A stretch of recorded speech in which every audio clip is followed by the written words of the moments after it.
বন্ধুরা, আজ শনিবার। শনিবার শনিদেবকে উৎসর্গ করা হয়। এই দিনে শনিদেবকে খুশি করার চেষ্টা করা হয়। শনিদেবকে এই 9টি উপায়ে তুষ্ট করতে পারলেই কেটে যাবে সংকট। কথিত আছে, অশ্বত্থ গাছের পুজো করলে শনিদেব প্রসন্ন হন। এমনটা বিশ্বাস করা হয় যে শনিদেবকে খুশি করতে তেলে লোহার প্রেক অশ্বত্থ গাছের সামনে নিবেদন করা উচিত।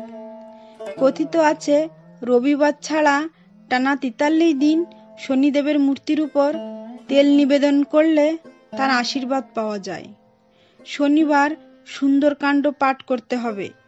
কথিত আছে যে সুন্দরকাণ্ড পাঠ করলে হনুমানজি প্রসন্ন হন এবং শনিদেশ থেকে মুক্তি পাওয়া যায়। শনিদেবের আশীর্বাদ পেতে শনিবার হনুমান চালিসা পাঠ করতে হবে।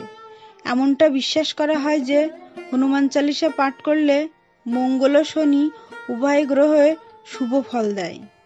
শনিবার অশ্বত্থ গাছের চারপাশে 7 বার কাঁচা সুতো বেঁধে পরিক্রমা করুন। এ সময় শনি মন্ত্র জপ করলে শনিদেব প্রসন্ন হন। শনিদেবকে খুশি করতে শনিবার উপবাস করুন এবং দান করুন। কথিত আছে যে কালো গরুকে খোসা শুদ্ধ বিউলির ডাল বা তিল খাওয়ালে শনিদেব শান্ত হন। মনে করা হয় যে সূর্যাস্তের সময় অশ্বত্থ গাছের নিচে তেলের প্রদীপ জ্বালালে শনিদেবের কৃপা বজায় থাকে। অশ্বত্থ গাছে জল নিবেদন করার পরে কেউ এটি প্রদক্ষিণ করলে শনিদেবের আশীর্বাদ পান। কথিত আছে, শনিবার একটি লোহার পাত্রে সঙ্গে তেল ভরে তাতে আপনার মুখ দেখুন এবং পরে তা পাত্রসহ গরিব মানুষকে দান করুন। কথিত আছে, এটি করলে ভগবান শনি প্রসন্ন হন।